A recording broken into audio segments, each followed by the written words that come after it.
আমাদের ফার্মে সবথেকে বড় একটা সমস্যা হচ্ছে এই চেপটার প্রায় 5 মাস হয়ে গেল, বাচ্চা দিয়েছে, ডেলিভারি হয়েছে, তো না আসছিল হিটে, না কোনো সিমটমস দিচ্ছিল হিটে আসার। তারপরে আমরা ট্রিটমেন্ট করলাম, প্রপার ফুল হিটে আসলো, ডিসচার্জ করলো।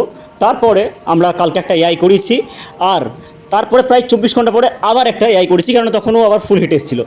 দিয়ে এখন পর্যন্ত দুটো সিমেন্ট লাগিয়েছি। সেটা জানার জন্য চ্যানেলটাকে সাবস্ক্রাইব করে রাখুন এবং পরে ভিডিওতে দেখতে থাকুন কি আমি সিমেন্ট দিয়েছি।